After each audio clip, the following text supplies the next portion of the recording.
আপনি দাঁড়িয়ে দাঁড়িয়ে একটা চায়ের দোকানের সামনে বিড়ি টানছেন, একটা আলেম চলে যাচ্ছিল চায়ের দোকানের সামন দিয়ে, টুপি মাথায় দিয়ে, পাঞ্জাবি গায়ে দিয়ে, মুখে সুন্নাতে দাড়ি দেখলেন। দেখার পরে সাথে সাথে বিড়িটাকে হয় লুকিয়ে দিলেন, আর না হয় চুপচাপ কোনো জায়গাতে ছুঁড়ে ফেলে দিলেন। এটার নাম কি? এটার নাম হলো লজ্জা। এই লজ্জাটা আপনাকে একটা বড় গুনাহ থেকে বাঁচালো। সেটা কি বড় গুনাহ? কি বড় গুনাহ থেকে আপনাকে বাঁচালো এই লজ্জাতে? বিড়িটা যদি ফেলে না দিতেন আর আপনার হাতে যদি থাকতো, আর একটা বড় আলেম আপনার সামন দিয়ে যেত আর বিড়িটা আপনার হাতে এইভাবে টানা দেখতে পেত, তাহলে কি হতো আপনি জানেন? বেঁচে গেলেন। যদি না ফেলতেন তো বাঁচতেন না। কোনখান থেকে? রাসূলুল্লাহ বলছেন, আলেমের কদর করতে শিখুন, কথাগুলোকে বুঝুন, আল ফাল বলে সময়টা কাটাবো না। রাসূলুল্লাহ বলছেন, ইত্তাকু ফিরাসাতাল মুমিনি ফাইন্নাহু ইয়ানজুরু বিনুরিল্লাহ। একজন পাকা ইমানদার, একজন পাকা দিনদার, সাধারণ মানুষ হোক অথবা আলেমে দ্বীন হোক, তার দৃষ্টি থেকে বেঁচে থাকো, তার নজর থেকে বেঁচে থাকো। কেন? একটা দিনদার, ইমানদার, পরহেজগার আলেম বা সাধারণ মানুষ ওর নজর দিয়ে যে দেখে, তো তার নজরে জ্যোতি থাকে। কার দেওয়া? তো আল্লাহর নূর দেওয়া থাকে। সে নিজের চোখ দিয়ে শুধু শুধু দেখে না, আল্লাহর নূরের দ্বারাই সে দেখতে পায়। কাজে একজন ফাসেক লোকের চোখে যা দেখা যাবে তার চাইতে অনেক গুণে বেশি গোপনীয় জিনিস দেখা যাবে, ধরা যাবে। কার চোখে? একজন আল্লাহওয়ালা দিনদার আলেমের চোখে। সুতরাং একটা আলেম যদি কোনো ছেলের সম্বন্ধে মন্তব্য করে দেয়, এই ছেলেটা কার গো, ছেলেটা বড় বদতমিজ, এই ছেলেটা কার গো, ছেলেটা বড় বদচরিত্র, এই ছেলেটা কার গো, তার স্বভাব বড্ড খারাপ, এই বলে যদি কোনো আলেমের চোখে কোনো মানুষ একটা বদ হয়ে যায়, মন্দ হয়ে যায়, তাহলে আসলেই সে বদ স্বভাবের ছেলে, আসলেই সে মন্দ স্বভাবের লোক। কেন? যে নবীজি বলছেন, মুমিনের ফিরাসাত থেকে, মুমিনের আকেল থেকে, মুমিনের ফায়সালা থেকে বেঁচে থাকো।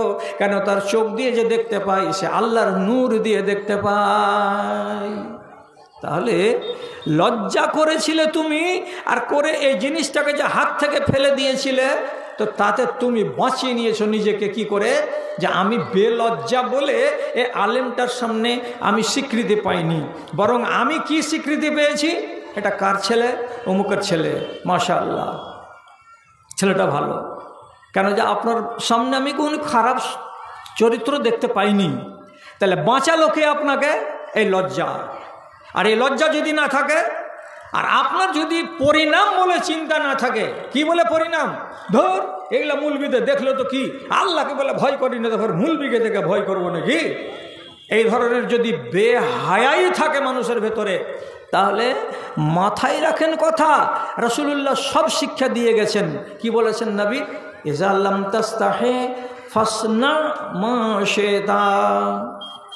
তুমি যদি শরম না করো, তুমি যদি লজ্জা না করো, তোমার ভেতরে যদি শরম না থাকে, তোমার ভেতরে যদি লজ্জা না থাকে, তাহলে পরে তোমার মনে যা লাগবে তাই করো। কেন? যে তুমি পরিণাম বলে চিন্তা করো না, তোমার পরিণাম যে খারাপ হবে সেটা বলে তুমি ভাবো না। অতএব তোমার যখন লজ্জা নাই, তখন যাহা ইচ্ছা তাহাই করে যাও, কোনো বাধা নাই, কোনো তোমাকে নিষেধ নাই। আর যারা ভাববে কি বলে? পরিণাম বলে। তো পরিণাম বলে যদি ভাবে, তাহলে পরে সে সংযমী হবে। আর সংযমী যদি হয়ে যায়, তার নাম লজ্জা। আর এই লজ্জা তাকে বেইজ্জতির হাত থেকে বাঁচাবে। ধরুন একটা নারী, কোনো এক মা, কোনো এক মহিলা, কোনো একটা বোন গলিতে ঝাড় ঝাঁটা দিচ্ছে, ওটা দিয়ে চলে যাচ্ছিল তার বাল্যকালের বন্ধু বা সাথী। ছেলেটাকে চিনে, আমি এই ছেলেটার সঙ্গে 3 বছর লেখাপড়া করেছি। তো ছেলেটা তো জানে না যে চাঁদমনির এই গলিটাতে আমার এই ক্লাসমেট মহিলাটা আছে। মহিলা নিজে আগ বাড়িয়ে বলছে, এ আব্দুল করিম, কোথায় গেছিলা? মোটর সাইকেল থামিয়ে দিয়ে এদিকে ঘুরে তাকাচ্ছে, আর দেখার মাত্রই বলছে, আরে রোজিনা তুমি এখানে? মানে কইছে এইখানে আমার বিয়ে হয়েছে। ছেলেটা মোটরসাইকেল থামিয়ে ওখানে পা লাগালো, আর রোজিনা এক পা দু পা করে এগিয়ে এগিয়ে চলে গেল ওইখানে।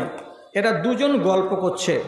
এইবার কথাটা ভালো করে মনে রাখুন, একটা মহিলা কোনো আজনাবী মানুষের সাথে বিনা কোনো প্রয়োজনে কথা বলতে পাবে না। একটা মহিলা কোনো একটা আজনাবী পুরুষের সামনে মুখ খুলে দিয়ে দাঁড়াতে পাবে না। একটা আজনাবী বেটা ছেলের সামনে একটা আজনাবী মেয়ে ছেলে এইভাবে নির্জনে এক জায়গাতে দাঁড়িয়ে কোনো কথা বলতে পাবে না। এখন এই মহিলা যদি তর্ক করে, কি বলে, এত যদি কেউ গোড়ামি করে আর এত যদি কেউ মুন্সিগিরি দেখায় যে আমি আমার ক্লাসমেটের সঙ্গে একটা কথা বললাম তো সব জাত চলে যাবে, তাহলে এই নারীকে তালিম দিতে হবে কি বলে, তোমার পরিণাম খারাপ হতে পারে এটা বলে যদি তোমার জানের ভেতরে ভয় না থাকে, তাহলে বেহায়া হয়ে যাহা ইচ্ছা তাহা করো, তোমার জন্য পরিণাম ভালো আসবে নাকি মন্দ আসবে তার জন্য তুমি তৈরি থাকো। তো পরিণাম আসতে পারে না। রাসূলুল্লাহ কি সার্টিফিকেট দিলেন, ফাসনা মা শাইতা। তোমার যদি মন্দ পরিণাম বলে জানে ভয় না থাকে, তো তাহলে যেমন তাই করো।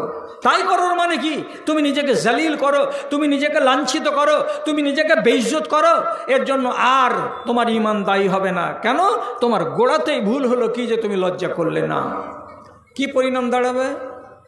যদি মা আবার দেখতে পাই বৌমা কোনো ছেলের সঙ্গে গল্প করছিল, তাহলে সন্ধ্যাবেলায় বেটাকে বলবে না, মহিদুর, হ্যাঁ গে মা, পুছ করতো বেটা, বহু কার সাথে গল্প করছিল, ও অনেকক্ষণ গল্প করলে ঝাড় ঝাঁটা বন্ধ করে দিয়ে, গলি ঝাড় দেওয়া বন্ধ করে দিয়ে